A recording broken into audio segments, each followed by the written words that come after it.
Nurse Ivan nga pala, another day, another duty na naman natin natapos. Bago nga pala tayo umuwi, naisipan ko magpagupit. Kasi nga medyo makapal ang ating buhok at medyo nangangati ng ating ulo. At ito nga tayo nagpagupit sa may tipo ng ex na narekomenda na aking kapatid. At ang nagupit nga pala sa atin yung lalaki na sa kanan. Gusto ko sana mag-vlog sa loob kasi ako'y nahihiya. Sakto naman na yung umambon at ako'y nag-hood kaya nasira ang aking buhok. At ako nga'y bumalik sa ospital para kunin na aking motor kaso minalas nga naman at umulan. So yun guys, umuulan.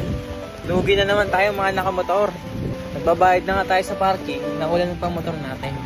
Buti na nakiram tayo ng payong sa ating katrabaho sa Eugene. Kasi kukunin ko yung aking kapote na sa U-Box. Maigi pa dati nung nakapark tayo sa may bubong. Kahit naulan, sa parking tayo nakakapagkapote. Ay, kung doon sana tayo sa building, hindi sana basa.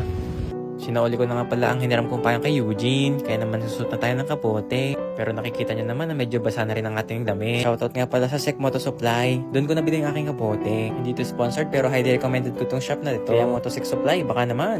Fast forward na nga pala natin pagsusot natin ating kapote. Dahil ako'y pagod na sa aking morning duty. Gusto ko na talaga umuwi at humilata sa aking kama. At nakawin na nga pala tayo at sinulubong tayo natin ng magandang nanay.